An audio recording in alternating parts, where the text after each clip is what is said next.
de volta aqui no estúdio do Radar Master e como a gente prometeu deixar você muito bem informado, temos que trazer os assuntos que são importantes, importantíssimos para você individualmente, para a sua empresa, aquele que atinge você assim diretamente ou indiretamente. A gente já começou o dia hoje falando como tudo é interligado, né? Como uma coisa interfere na outra, desde o lixo na praia que interfere na comercialização de imóveis, que interfere em toda a valorização de uma cidade, até todas as outras situações do dia a dia, como, por exemplo, leis que interferem na falência, no pedido de recuperação judicial, ou na operação das empresas, na liberdade econômica, por exemplo. E a gente teve recentemente uma lei que alterou leis anteriores, foi a 14.112 de 2020, que trouxe um impacto para a lei de falências. E a gente vai trazer aqui aspectos tributários dessa lei. E não sou eu quem vou falar disso, quem vai falar desse assunto com você é um especialista no assunto, uma pessoa que dedica a sua vida a estudar direito tributário. Ela tem muitas horas, ela adora direito tributário. Eu fiz uma pós-graduação em direito tributário, mas eu terminei a pós-graduação, eu vi que o que eu não sabia era muito maior do que o que eu sabia, porque é um universo, não tem como você parar de estudar. E graças a Deus ela gosta muito de estudar, gosta muito de ler e de encontrar soluções criativas. Ela já veio no Justiça Ideal, mas no Radar Master é a primeira vez. Como você é curioso, sei que você quer saber, a gente vai falar um pouquinho sobre ela antes e entrar no assunto da legislação em si. Miriam Gadelha, seja muito bem-vinda ao Radar Master. Boa tarde. Boa tarde, doutora Tatiana. Boa tarde a todos os telespectadores. Obrigada pelo convite. Acho que você, como sempre, trazendo assuntos da mais alta relevância, essa modificação na lei de falência, que, na verdade, eu posso dizer até que não é nenhuma modificação, né? Tem gente que já está chamando de nova lei de falências, dada a quantidade de mudanças que foram feitas na lei 11.101, que é de 2005. Ou seja, é uma lei que chega mais de 10 anos depois. A gente tem uma lei de falências muito antiga, que era anterior à Constituição de 1988. Tivemos a lei de falência e recuperação judicial de 2005, 11.101, e agora temos essa 14.112, que alterou diversos dispositivos, não só da lei de falências, mas também daquela 10.225, 10.520, que trata de parcelamentos federais, enfim. Mas, Miriam, deixa eu fazer uma interrupção aí para você, para a gente se conhecer mais, sempre, né? Sempre. Vamos lá. Você não é pessoense, você é paraibana, mas... Eu sou paraibana, sou de Souza, sou sertaneja. Sua família teve muitos advogados, políticos. Minha família teve também. Muitos advogados, muitos políticos. Desde nova você foi colocada tanto na política quanto na advocacia. Isso, eu costumo dizer assim, que na verdade direito e política para mim tem uma simbiose aí que não dá para afastar. Você não tem como entender direito sem você entender de política. A gente não tem, por exemplo, como entender, como compreender essas novas inserções na lei de falência sem compreender qual é o contexto político e o contexto social pelo qual o país está vivendo. Então, se houve modificações, certamente é porque há por trás um contexto social que pede isso. A gente não tem como afastar política, como afastar o contexto social do direito. Inclusive, eu estava lendo esse fim de semana, relendo, na verdade, a eficácia normativa da Constituição, que é de Conrad Hesse. Acho importante também, eu sou especialista em direito tributário pelo IBET, mas acredito que não dá para a gente estudar só direito tributário. A gente tem que estudar constitucional, tem que estudar direito empresarial, sem se prestar atenção a essa interdisciplinariedade do direito. Isso. Não temos como oferecer aos nossos clientes, aos nossos constituintes, as soluções necessárias. E esse livro de Hesse, ele é bem interessante porque ele fala justamente isso.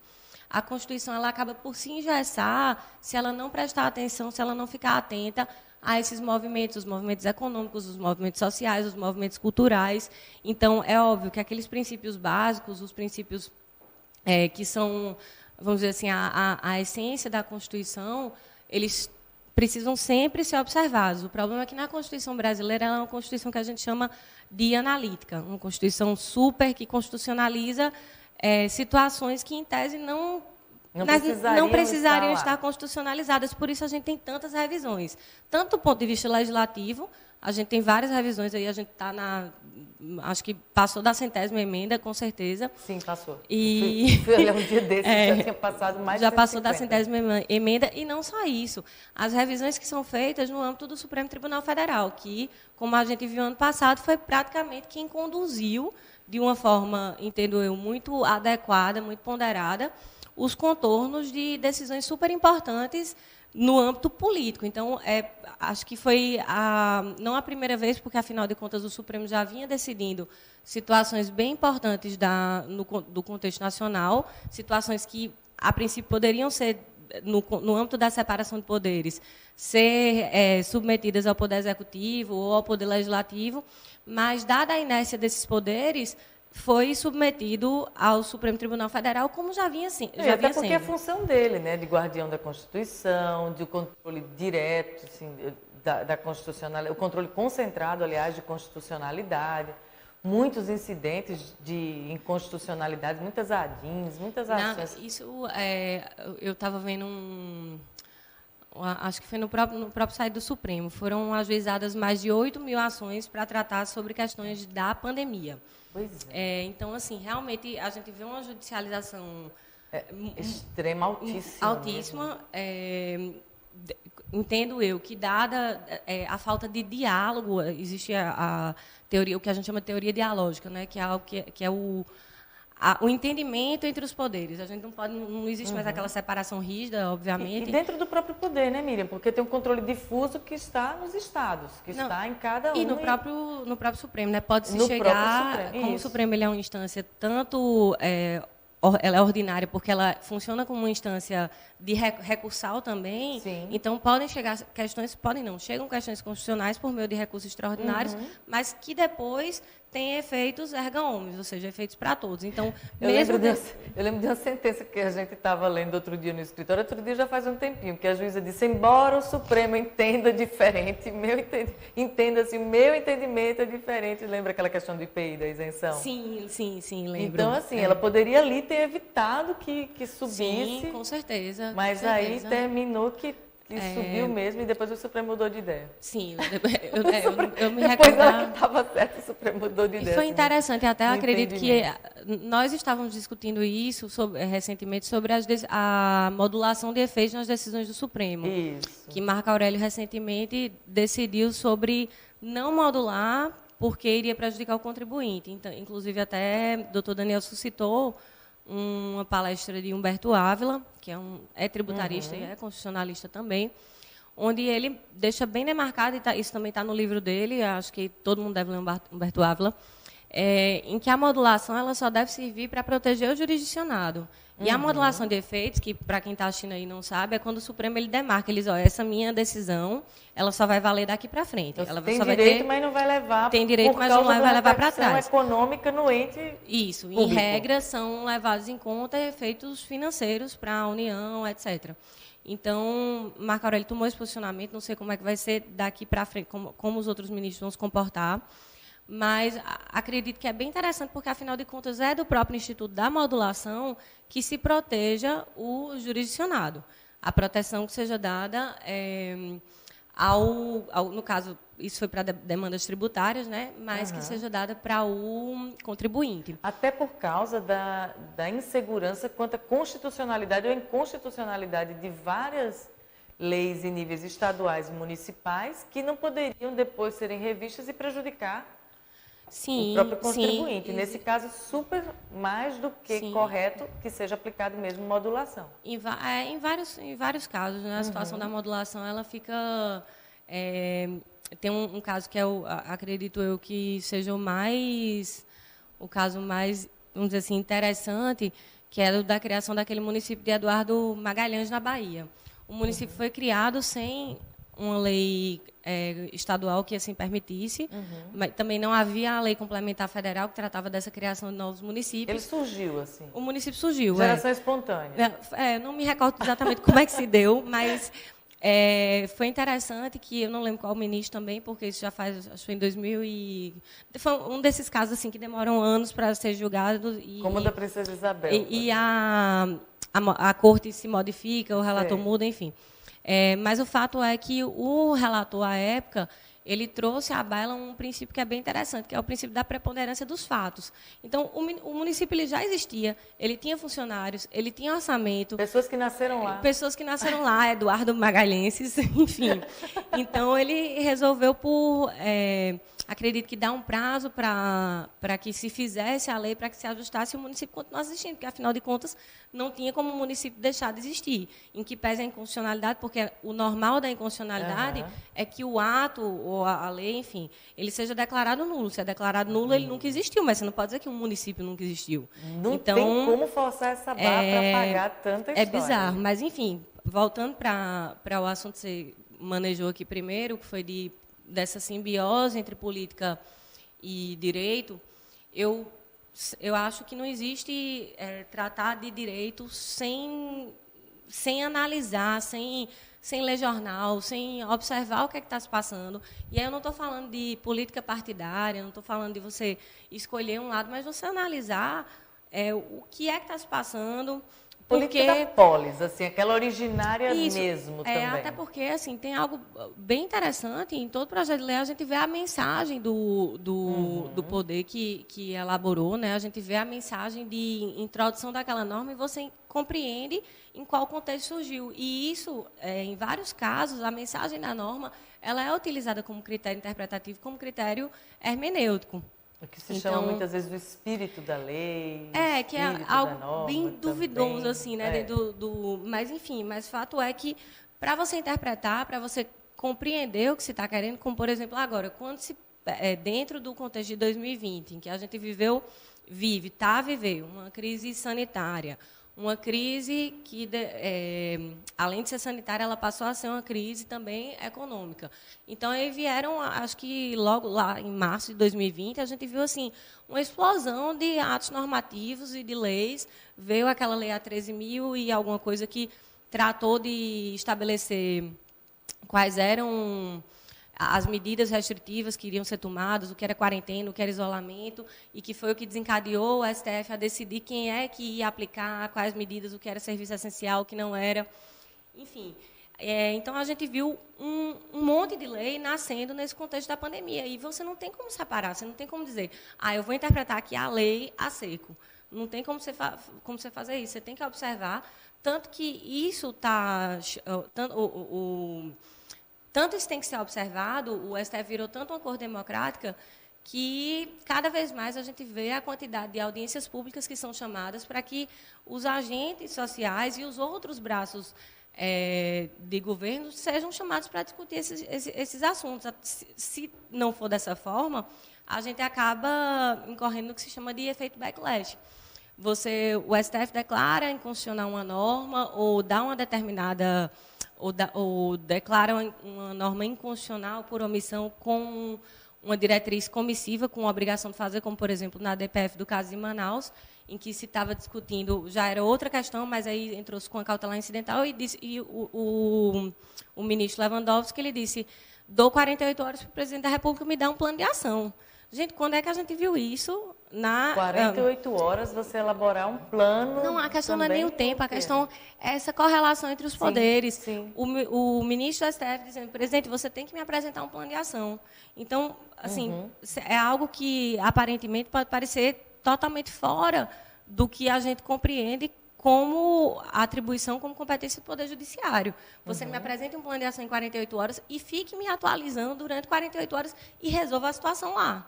A decisão foi nesses termos. Que ele tinha sido provocado também, né? Mas, de ofício ele não poderia fazer. Óbvio que ele foi provocado. Muitas vezes as pessoas acham que é de ofício que ele está fazendo. Não, óbvio que ele foi provocado, mas em diversos momentos também, como nas ações de controle concentrado não se tem uma causa de pedir fechada, o STF ele pode ir além, então... Ele, em tese, poderia fazer isso sim, mas o que eu coloco aqui, e a gente vai falar sobre os aspectos tributários na lei de falência, né? Sim. É que a gente precisa analisar o contexto, não só para analisar a lei que foi colocada, mas também para analisar como é que ela vai ser, aplicada. Porque, voltando, precisa essa compreensão, porque assim, são inúmeras as decisões do STF que depois o Legislativo vai e faz uma lei de forma totalmente diferente, ou que igual vinha sendo ao que aplicado. a que foi a lei que foi declarada inconstitucional. Então, não se tem esse diálogo pré-decisório, tanto de parte do Supremo como de parte do Poder Legislativo, para dizer assim, vamos chegar no entendimento, senão a gente vai deixar a população aqui num grande limbo. Eu não sei se você vai lembrar, mas que foi na questão trabalhista, onde antes dos decretos que interferiam nos contratos de trabalho, suspensão, etc., de serem editados, foi feito mais ou menos esse acordo aí entre o judiciário trabalhista, né, e o executivo, para que não viesse a ter uma enxurrada de medidas obstando me isso. recordo, mas acho que houve também alguma decisão junto ao Supremo para muito pouco em relação à quantidade de atos que houveram, o que foi judicializado para parar ou para aumentar isso. Inclusive, o ministro voltou atrás no próprio voto. Ele disse, não foi bem isso que eu quis dizer, e deixou como estava lá no decreto e nas medidas provisórias, porque era uma situação de emergência. E, embora fosse uma coisa muito nova, muito diferente, onde tinham pessoas prejudicadas, tinha que se escolher assim. Se eu for dar proteção demais ao empregado aqui, não vai ter emprego amanhã para ele, é simples assim. Sim. Concordo em absoluto, e também acredito que que isso deve ser estendido, né, para as questões tributárias. Para todo tipo de questão. As outras, todo tipo de questão. Senão, melhorar esse diálogo. Diálogo, isso é algo que é discutido há muitos anos já. Inclusive, a dissertação do mestrado do meu irmão. Feito backlash no Brasil, né? É algo que, assim, é de uma importância tremenda, mas a gente, infelizmente, ainda tem aquela visão montesquiana de separação de poderes, de que é algo muito rígido e tal. Mas era para ser independentes e harmônicos, está escrito assim, independentes e harmônicos. Essa harmonia ela vem com exatamente o que você está propondo, com o diálogo prévio. Com o planejamento. Qualquer empresa, você coloca os setores sentados numa mesa ali para conversar. Aqui, justamente, quando você vê a foto do pessoal, dos ministros almoçando com o governador, com não sei o que, no restaurante em Paris, depois disso sai sei lá o quê, sai uns negócios meio estranhos, né? Bom, antes num restaurante em Paris do que não conversar, né? Então, dependendo do contexto da conversa, às vezes é até pior, mas essa aí vai render muito e a gente vai entrar já no assunto da modificação na lei de falência pela lei 14.112, agora de 2020, com Miriam Gadelha, já, depois do intervalo, que a gente vai fazer um intervalo, mas bem rapidinho. Fica com a gente.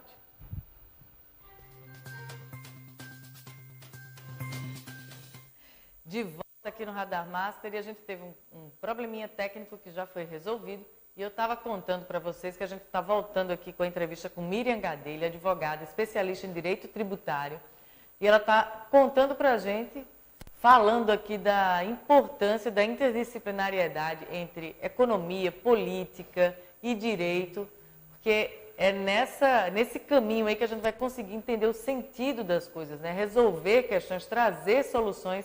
E ela tem essa bagagem, tem essa ocupação, não vou dizer essa preocupação, ela tem essa ocupação em se manter sempre informada, sempre atualizada. Então, estava até falando aqui no começo, não sei se vocês ouviram, parece que você pegou o Google, fez pesquisa e colocou numa velocidade assim 2, 3 vezes acelerada, porque ela está com muita informação aqui, super importante para você, telespectador, que quer estar muito bem informado. E agora a gente vai tratar mais especificamente, Miriam, da lei 14.112, que modificou, e você já até deu uma antecipação assim, que ela modificou tanto que já está sendo até chamada de nova lei de falências, né, ao invés de apenas trazer algumas alterações. Isso, doutora Tatiana, obrigada aí. Não precisa chamar de doutora Tatiana, não, fique à vontade. Obrigada pelos elogios, fico muito grata. Então, essas alterações, essas modificações na lei de falências, elas já vinham sendo tratadas já há um tempo. O projeto de lei que foi aprovado, realmente, ele é do ano de 2020. Por isso que eu trago para cá essa discussão sobre a importância da análise do contexto político. Se foi um projeto de lei que foi discutido, que foi trabalhado no ano de 2020, é óbvio que a lei ela não vai vigorar apenas durante esse contexto de pandemia, durante esse contexto de crise sanitária, durante esse contexto de crise econômica. Mas é evidente que é algo a ser analisado, ainda mais se a gente está tratando de uma lei de recuperação judicial e falência. Então, tem uma ligação, né, muito tem forte uma ligação com esse muito contexto. forte. Então, assim, já era algo que vinha sendo discutido. Acho que tinha um projeto de lei anterior que discutia sobre novas inserções, que eram para facilitar a vida do contribuinte. E, na verdade, o que aconteceu, o que foi visto do meu ponto de vista, é uma lei que entrou em vigor, ela entrou dia 23 de janeiro, eu acho que foi porque ela entrava em vigor um mês depois de sua publicação. Ela foi publicada dia 23 de dezembro, então, dia 22, então ela entrou em vigor no dia 23 de janeiro. Teve um mês aí de vacácio, né? Então, era algo que eu imaginava que deveria ser considerado. A lei de falências ela já tinha alguns problemas em relação às questões tributárias, como, por exemplo, exigência de certidão negativa de débitos para você fazer um pedido de recuperação judicial. Veja, no meu entendimento, isso é algo absurdo, porque a empresa já não está bem. Se ela não está conseguindo pagar os fornecedores, se ela não está conseguindo pagar os funcionários, como é que ela vai pagar tributo? É óbvio que... Como é que a preferência vai ser o tributo, nesse caso? Como é que se espera, na verdade, observando-se aí um contexto social, você sabe que no mundo prático, até empresa que não está à beira de uma recuperação judicial atrasa tributo. Isso. E isso é normal, porque você não tem como estar ali sempre todas as obrigações. Não tem como tudo ser prioridade. Não, exato. Né? É lógico que... Tem que escolher o que é uma prioridade ali para continuar funcionando. É lógico que o ideal é que a gente esteja com tudo certinho, que esteja com tudo direitinho, tudo em dia, que você procure um profissional, um contador e um advogado para analisar a melhor forma de pagamento, se sua empresa está pagando dentro de um regime que seja menos oneroso para ela, escolher um regime de tributação, algo que aqui na Paraíba não não existe essa cultura ainda de se fazer um planejamento. Geralmente, a gente é procurado quando a bomba está para explodir. Mas, enfim, fato é que a gente já tinha essas situações, o contribuinte que estava em recuperação judicial, ele só podia ser inserido dentro de um parcelamento ordinário, que é aquele parcelamento, se não tivesse um refis, um parcelamento extraordinário, se só tivesse disponível o parcelamento ordinário, ele só iria poder aderir a esse que se parcela em 60 meses e não se tem nenhum desconto. Então, o que é que foi colocado que foi bom para o contribuinte, mas que eu imagino que poderia ter sido melhor. Um parcelamento com um prazo mais extenso, que é um prazo de 120 dias. Lembrando, não estou falando para todo mundo aqui. 120 dias. 120 meses. Certo. Dobrou. Dobrou. Não, dobrou. Antes você só tinha acesso ao parcelamento ordinário, que são 60 meses. 60 meses. Só que, veja, vamos lá. Parece que começa de um jeito bem bacana, bem lindo, que são esses 120 meses. Começa, se eu não me engano, da primeira à 24ª parcela em 0,5% do faturamento da empresa, que é algo bem, realmente, bem brando, bem suave. Depois aumenta para 0,6% e depois ele fica em parcelas iguais. Não lembro exatamente o cálculo como é feito. E essa estipulação do valor da parcela sem percentual é uma novidade dessa lei ou ela já era aplicada? É uma novidade. Antes era 60 meses. Isso aí foi trazido por essa... Dividir por 60 meses ali já com valor cheio e tal. Esse é o parcelamento que é utilizado para todo mundo se a gente não tiver com um refis à disposição. Tá. Um refis que eu chamo qualquer parcelamento extraordinário, porque a gente chama está à refis. disposição o ano inteiro, de janeiro a janeiro, de janeiro a janeiro você pode ir refis lá que seja lançado. e solicitar o parcelamento de 60 meses. E para quem estava em recuperação judicial, se colocava na mesma situação daquele contribuinte que estava numa situação ordinária, o que obviamente não é justo. Então, se ele estava vivendo um momento extraordinário, o normal é que se coloque à disposição um parcelamento mais benéfico e com o qual ele possa arcar também. Até porque o conceito passou a ser de recuperação mesmo das empresas, isso, né? E isso, assim, vem até de uma disposição constitucional da função social da empresa, da manutenção da empresa. Afinal de contas, a gente tem essa visão de que a empresa ela funciona para o empresário, de que o empresário é uma pessoa péssima. E, enfim, é algo bem assim, implantado na nossa cultura, né? Mas o empresário está ali gerando emprego e a gente também não está pensando somente no grande empresário.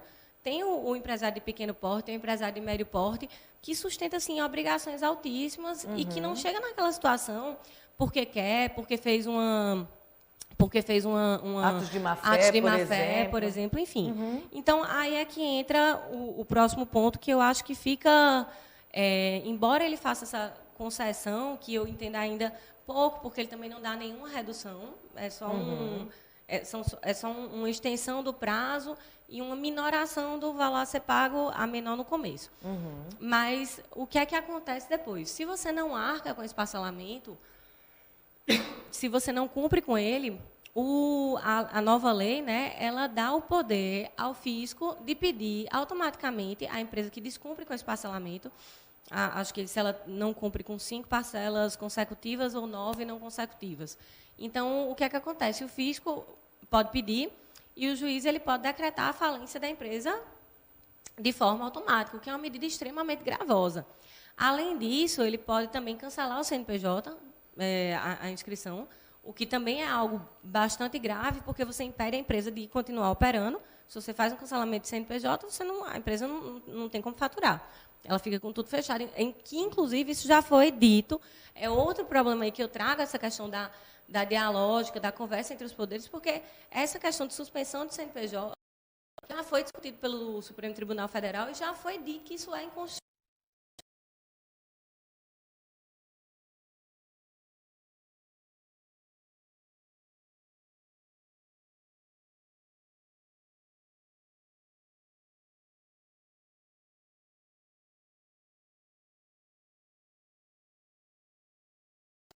Aí para Mais curioso, Tatiana, que essa lei ela foi bastante discutida, inclusive colocaram advogados para discutir, e foram exigidas, dado esse contexto, algumas contrapartidas do governo federal, né, quando foi levado para a sanção ao veto do presidente, e que não foram consideradas. Como, por exemplo, quando a empresa está em recuperação judicial, obviamente ela vai conseguir quitar, se espera que ela consiga quitar, diversas dívidas. Essa quitação de dívidas ela é considerada como perdão de dívida pelo credor da empresa. E esse perdão de dívida ele é considerado como receita tributável, por IRPJ, PIS, COFINS, enfim.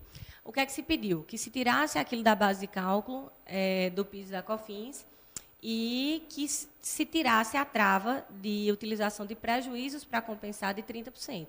Você só pode compensar, isso já existe há muito tempo, essa compensação de até 30% de prejuízos, isso para quem está no lucro real. Mas o que é que aconteceu? Quando chegou lá, foi vetado. Então, era uma contrapartida que seria interessante até porque existe uma grande discussão sobre se esse perdão de dívida é receita tributável ou não é. Lógico, o que é que se entende? Se você tem uma dívida perdoada, em regra, você vai ter aumento de caixa. Você vai ter um aumento, você vai ficar com mais dinheiro disponível. No mundo dos fatos, não é isso que acontece, né? Você tem um perdão de dívida, você fica com menos conta para pagar, mas se você está em recuperação, você vai ter que pagar ainda um monte de conta. Então, isso aí também não foi levado em conta. E o outro ponto também que é extremamente importante, que também não foi considerado, é que se pediu também para que as execuções fiscais elas fossem suspensas no curso da recuperação judicial. Porque hoje em dia elas continuam tramitando normalmente. As execuções fiscais continuam tramitando no juízo da execução fiscal, não vai para o juízo universal da recuperação e da falência. E se pediu essa suspensão e também não foi feita... E nem trouxe nada sobre reunião dessas execuções também, não? Não, também não. O que é que aconteceu? Se deixou dentro da competência do juiz falimentar para atuar em cooperação com o juiz das execuções fiscais, o que, para mim, isso não é nenhuma novidade. Afinal de contas, o Código de Processo Civil de 2015 ele já traz uma previsão de cooperação entre judicantes, que está no artigo 69. Então, isso já poderia ser feito independentemente... Aplicado. Só aplicado. Só aplicado. Então, ele prevê que, caso no juízo da execução fiscal esteja sendo objeto de ato expropriatório, penhora, leilão, um bem que seja essencial para a continuidade da empresa, quem vai decidir sobre essa expropriação, sobre essa medida expropriatória, ou medida limitativa de transferência do bem, enfim... vai ser o juízo da falência ou o juízo da recuperação judicial. O que é bem importante isso, porque você coloca aquele bem, você coloca aquela propriedade dentro de um contexto. Não está ali... aqui não é só para pagar a dívida tributária. Você tem crédito trabalhista que é preferencial, então... Você tem que colocar aquilo num contexto. O juiz da falência ele tem uma visão mais sistêmica da situação da empresa e do que está judicializado ali. Exato. Enquanto que da execução é meio que aquele formulário de cobrança de imposto. Execução fiscal, ela nem parece um processo. Né? Quem vê pela primeira vez, eu lembro meus estagiários olhando no processo de execução fiscal. Eles só ficava procurando o processo. Isso é um processo. Ficava procurando, cadê o processo? Cadê o processo? Cadê assim? Enfim... então, assim, para mim, o que é que aconteceu? Se deu essa extensão de prazo, parcelamento, mas, em contrapartida, se colocou uma penalização altamente desproporcional no caso de descumprimento do parcelamento, que é levar a empresa à falência imediatamente. Vamos lá, digamos que ela esteja indo super bem, pagando os créditos trabalhistas, conseguindo pagar o fornecedor, está indo tudo direitinho. Mas aí, chega em um determinado momento, ela não consegue mais arcar o parcelamento porque está muito pesado. Então, ela deixa de pagar por alguns meses, enfim, o que... seria compreensível, mas deixou de pagar naquele período e fora isso, sem considerar a situação de cada empresa. Então, vamos dizer assim, não é uma sanção, mas é uma resposta desmedida. E a outra previsão em que se pode, o juiz pode também, o fisco pode pedir, e o juiz transformar aquela recuperação judicial numa falência, é se houver a prática de um ato tendencioso, veja o texto como ele está colocado, prática de ato tendencioso ao esvaziamento do patrimônio da empresa. Então, é uma norma extremamente subjetiva, que o que é um ato tendencioso. Que é um ato tendencioso. Se minha empresa tem recuperação judicial, sendo com você... Tatiana, você quer comprar os balcões da minha empresa? Se eu preciso diminuir o tamanho da empresa, sair de uma sala maior para uma sala menor, eu vou precisar vender parte daquele mobiliário, por exemplo. É lógico, eu imagino que isso dentro do contexto da recuperação judicial, isso vai ter que ser analisado com muita cautela, a partir de um juízo de proporcionalidade, de adequação. Para mim, não é uma medida que... Mas, a partir do momento em que você coloca esse tipo de reação... Já escrito ali na lei também? Já escrito na lei. Então, assim, porque para empresas que estão em situação ordinária, quando você descumpre um parcelamento ordinário, o que é que acontece? Você até pode voltar para um parcelamento desde que você pague 10% do montante total da dívida. É ruim, é péssimo. Quase ninguém consegue fazer isso. Mas... É menos ruim. É menos ruim. Então, assim, você está colocando, você está até, assim, violando um pouco a isonomia. Outro fato em relação a esse mesmo dispositivo é a forma... Outro fato não que eu já tratei, né? Mas, assim, o que me preocupa é a forma como isso vai ser interpretada. E o que você está dizendo, Miriam, é totalmente pertinente. Eu cheguei a participar de uma audiência de um processo que eu acompanhei, que foi no Rio Grande do Norte, que era criminal e tributário. E, na audiência, foi perguntado ao fiscal que foi lá fazer a autuação. O senhor viu as instalações que a empresa funcionava? Eu disse, vi. Como eram? Ele descreveu, era um balcão, devia ter 3 ou 4 bancos, tinha uma balança, um espaço, ela recebia cereais em saca e convertia em pequenos volumes para vender na feira. Esse era o trabalho da empresa. Então, era um balcão, balanças e espaço para colocar mercadoria. Como era? Ele descreveu. Aí disse, e o senhor acredita que essa empresa tem esse faturamento que o senhor está falando aí, que está no alto? Ele disse, mas com certeza que ela não era a única sede da empresa, o único local. Ou seja, do nada... Ele disse, eu vi com meus olhos, eu estive lá, o endereço era aquele, não tenho nenhuma evidência de que seja em outro lugar, mas com certeza não era. Não, as presunções, assim, elas são... Então, abre espaço para essas presunções que você fala assim, é melhor escutar isso que ser surdo. Não, e fora isso, que assim, essa questão do esvaziamento patrimonial, ela tem uma legislação específica para isso, tá?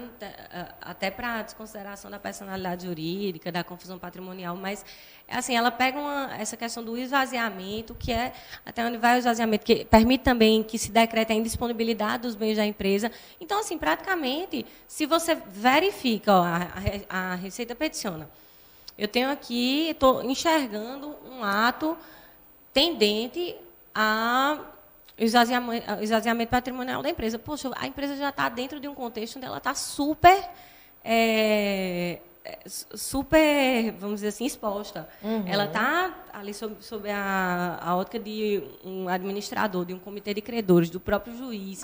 Então, é como se assim, você... novamente, não dá nem para se mexer muito. É totalmente tá desproporcional. bem... É totalmente desproporcional.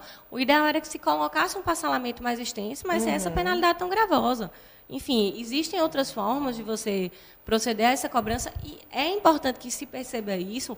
A gente está num ano em que essa recessão e que isso deveria ser considerado, a gente não sabe por quanto tempo essa recessão vai durar. Pois é, parecia que estava acabando, está começando de novo. Não, e a questão sanitária ela vai passar, mas a recessão ela vai continuar. A gente não sabe por quanto tempo. Tem gente que diz que vai ser a curva em V, tem gente que diz que vai ser assim, enfim. Não sou economista, mas eu acho que deve ser considerado por quanto tempo isso vai, essa situação de recessão, ela vai perdurar. Na sua opinião, poderia ser feito um plano já nessa lei, mesmo que ela seja mais longa, mas que já trouxesse soluções imediatas para o que a gente está vivendo agora.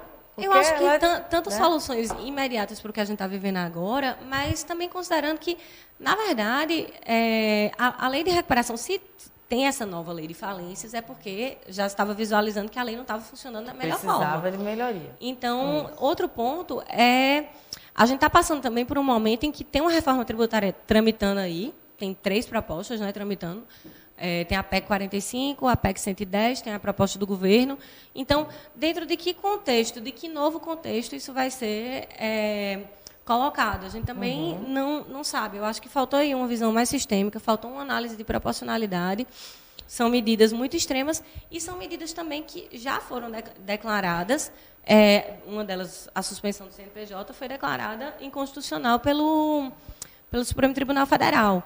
Outro ponto, eu lembro que no fim do ano passado, sobre essa questão da exigência de certidão negativa de débito para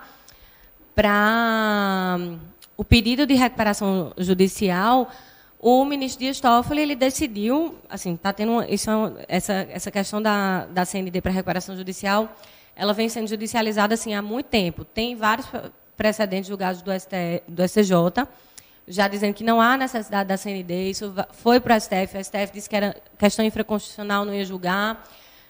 Luiz Fux deu uma liminar dizendo que precisava, aí Toffoli chegou à presidência, modificou, deu uma decisão dizendo que quanto menos restritivas fossem as exigências na recuperação judicial, mais se amoldava ao conceito, ao princípio da função social da empresa e da preservação da empresa, que também é um princípio. Você está ali, a recuperação judicial existe para preservar a empresa, não para levar ela à bancarrota. Então, atento a isso, é que os vetos dessa lei eles foram feitos acho que mais ou menos entre o iniciozinho e a metade de dezembro. E essa decisão de Toffoli foi no dia 3 ou no dia 4. Então, veja a necessidade de um debate, de uma revisão. Porque se o Supremo está dizendo, gente, quanto menos restritivas forem as medidas, melhor, tem que ser assim, porque isso atende ao postulado da preservação da empresa, isso atende ao postulado da função social. Então, a gente tem que seguir por aqui. A lei chegou e já está em descompasso com quem vai decidir as ações. Porque ela está colocando medidas mais restritivas. Exato. Lógico, estendeu-se o parcelamento, colocou-se a opção também de transação tributária, que dá um desconto, dá um abatimento de 70%, mas lembrando que a transação é um instituto diferente do parcelamento. Sim. Certo? Mas isso também já em compasso com a lei da transação que foi aprovada no ano passado, mas também o desconto da transação de 70% ele é um pouquinho maior do que se pode dar na transação para situações ordinárias. Então, eu vejo assim que, falando de uma forma geral, é óbvio que tem muito a se discutir ainda, até porque a gente vai precisar analisar a aplicabilidade dessas novas normas, como é que vai funcionar isso aí, porque a gente sabe que analisar a lei num contexto só, aqui ela foi... Só teórico, como a gente pode ver assim, na tradição brasileira, que a gente está contestando as leis, colocando elas em parâmetro constitucional o tempo inteiro, então a gente precisa ver como é que isso vai funcionar. Mas uma análise preliminar e dentro de um contexto ainda experimental, nem experimental, né? Porque a gente nem experimentou ainda, mas dentro de um contexto muito novo, dá para dizer que são formas que acho que foi até numa reportagem do Valor Econômico que eu li, que dá um superpoder ao fisco, porque quebra de parcelamento, consequência leva à falência.